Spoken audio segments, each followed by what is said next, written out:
where the brakes are like on that, because obviously bigger wheels, the braking wouldn't work so well.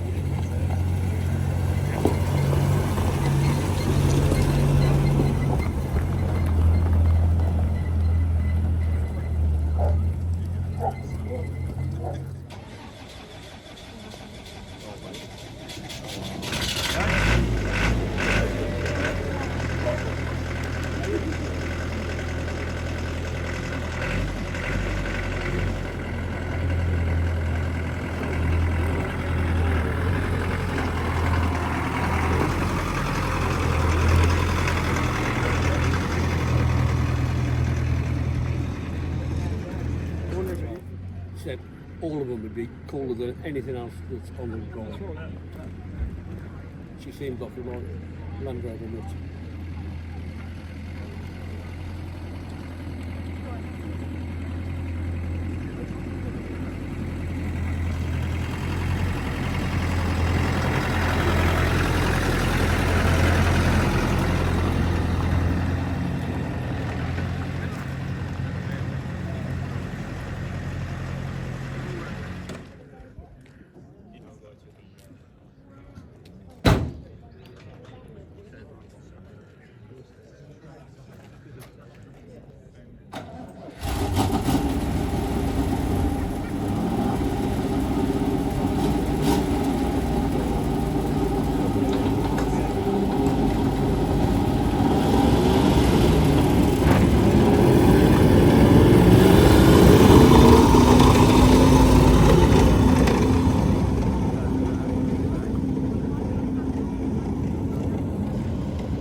Little track down here, but it's so nice to hear them and see things moving, and especially three of the most unique ones probably in the collection. Lofty we've had here since 1969, I think. The Forest Rover earned its keep in the Welsh mountains until it came here in the 90s, and the Centaur we've adopted from the Bovingdon Tank Museum. Very grateful to them for letting us take it on. Apart from Peter Blanchard, it's probably the only one mobile at the moment. And I have actually driven, not that one, but one of the others on the road from Aldershot to here on a Sunday afternoon after a steam show. And it turned the heads of every cricket match I came past. Believe me, it is so noisy and clattery and loud. It's awful. Gary has done a wonderful bit of research on the Centaur models, and if you go into the LRM magazine, there's a full 2-article story on the very interesting history of them. We only recently discovered that one was built a lot later after the project was pretty well cancelled.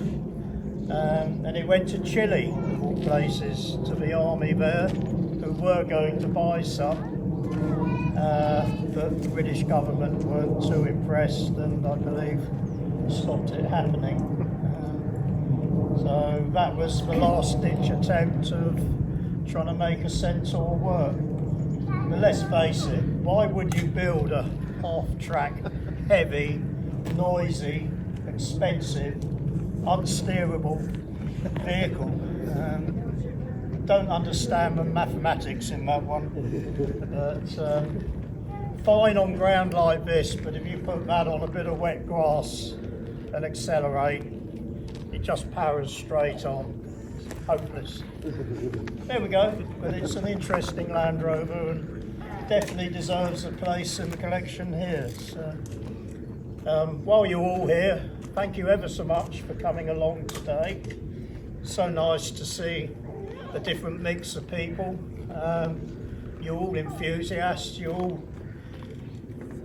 hopefully enjoying your visit here, and any comments, let us know. Anything you want to see in particular next time, let us know. We've rotated the vehicles since the last open day, so we can do that about 3 or 4 times. So hopefully, apart from the core vehicles, you'll see a different vehicle every time you come. So a big thank you for coming along and supporting us. Of course, you can always become a friend of the collection. You can become a volunteer like these guys here. We rely on our volunteers to make all this happen. So even the sunshine's come out today. So what a lovely day, and thank you ever so much for coming. And it's not goodbye. Go back in and kick some tyres and have a cup of tea and a bacon roll and a bit of Jan's lovely homemade cake. When's your next open day? Thank you ever so much for coming along, and please enjoy. When's the next one? Thank you. You're welcome.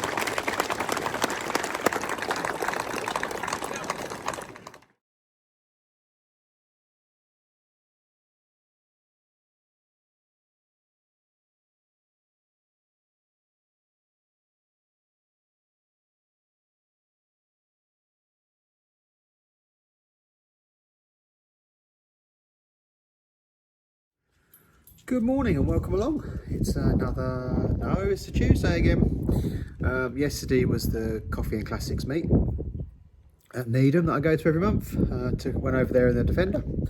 And then this morning, first thing, was the MOT retest. No problem at all, that's all gone through. Advisories still are the leaky exhaust, because I haven't had the exhaust back off yet until I do the work. Corrosion on the rear subframe, which is just surface rust. And something else I can't remember, but nothing to worry about. So as of next month, hopefully beginning of October, we can start using her as a daily again, especially as the Saab has gone and the MG obviously is more of a fair weather vehicle. Although we've got nice weather today, I think it will be on the turn. So what are we going to do the rest of this week? First job today is to get the Defender back on the lift. We've done a few miles in it now. We've clocked over 1,000 since it's been on the road. So I'm just going to do another nut and bolt check. I know I did one a couple of weeks ago, but I just want to make sure. We've got a bit of wayward steering, so I want to check a few joints, wheel bearings, etc, etc.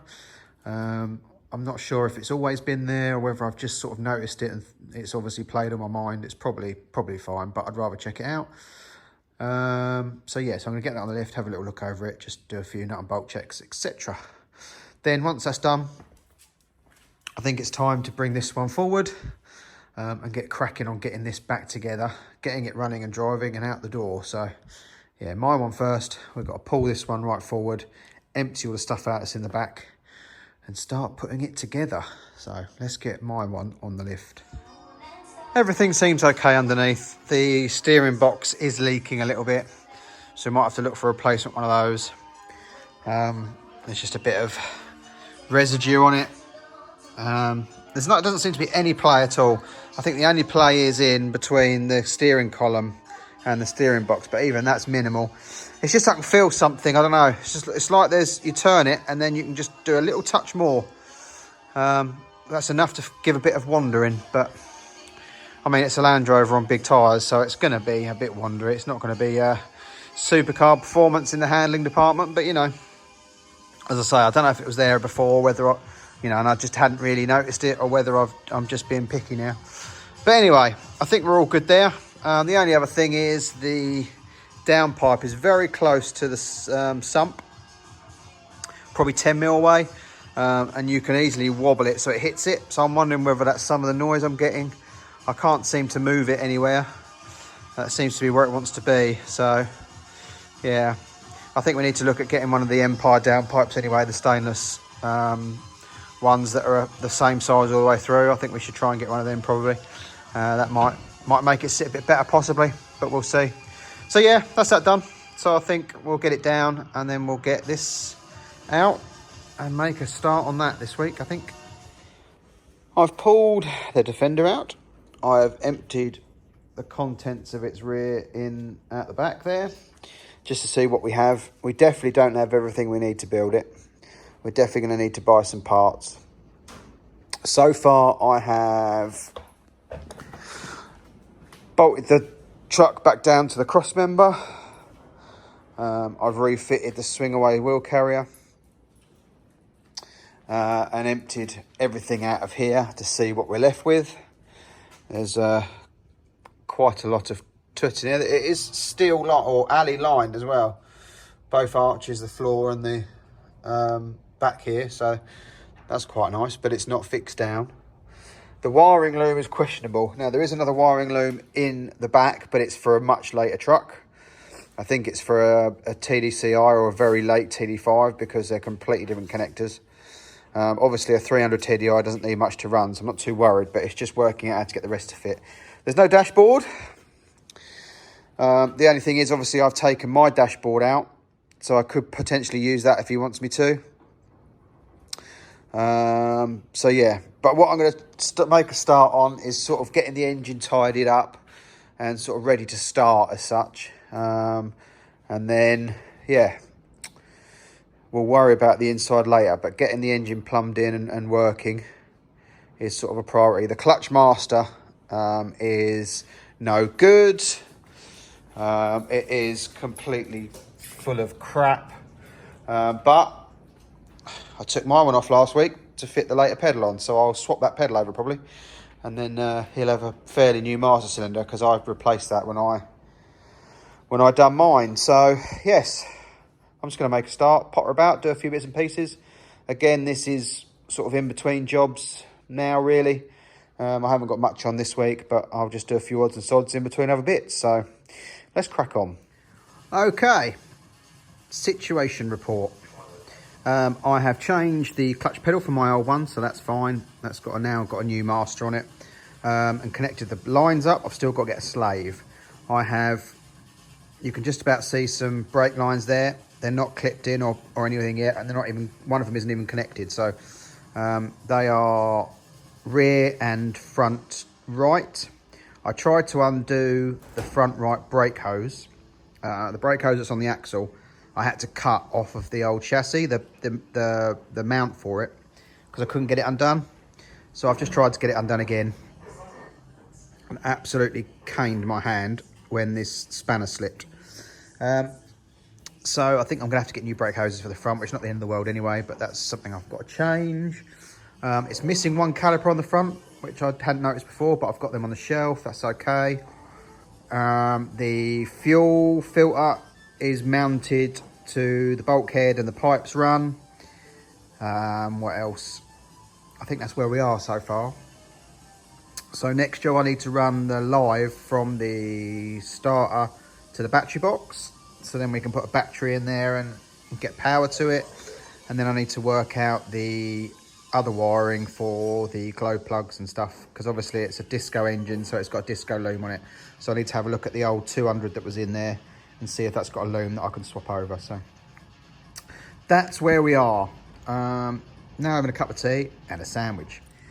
Right, well, the Defender, I spoke to the owner. He's given me green light to order some bits and pieces, but I do want to double check what we've got in stock already. He did bring a load of bits over before, which means all his stuff are in these shelves here. And as you can see, there's my Range Rover kind of in the way to be able to get to it. So today I am going to have a good shifty around, get the Range Rovers moved over that side again where they were before. I'm going to get the BRM and the van in the workshop because we want to make a start on those and condense them down into one vehicle. So it means I'm going to have to move everything about today. So I'm going to get cracking.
Okay, we've done our move around.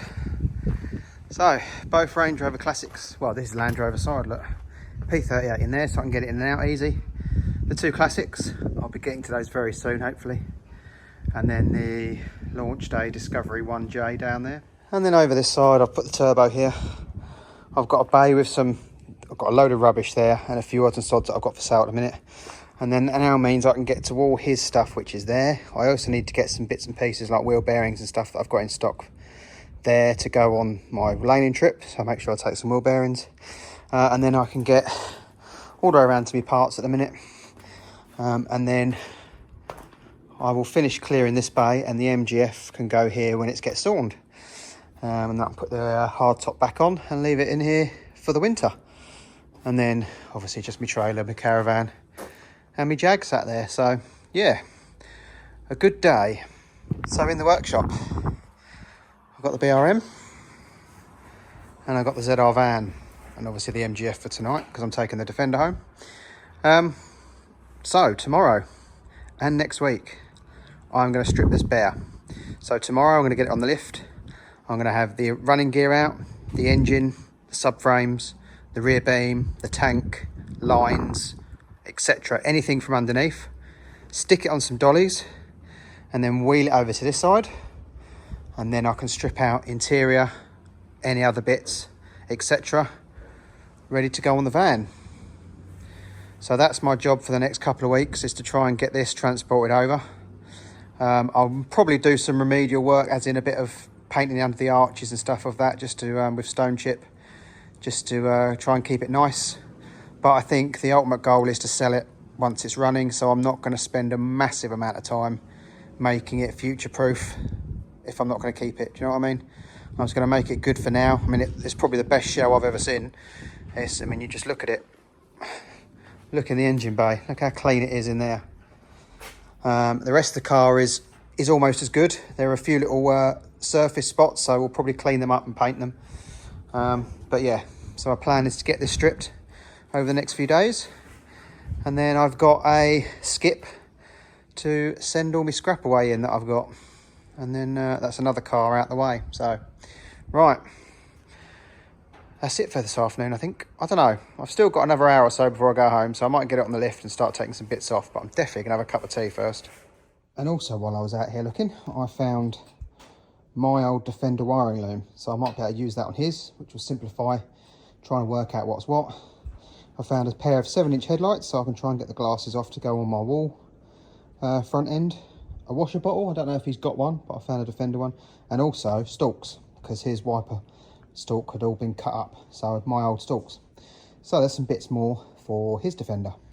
Right, well, I've got it on the lift, I've got the wheels off, and I've got the exhaust off. So tomorrow we'll be looking to remove the tank, the rear beam, and the front subframe and engine. So I'll call it for today and we'll be back in the morning. Right, I have started stripping, well, very much started stripping the BRM. I will put it in another video next week. So today's Friday, so what I've done today will be on next week. So I'll finish the video Thursday. So what you've just seen will be the end of Thursday. So thanks for watching. Like, subscribe and share, and I'll see you next week in another video. Ta-da!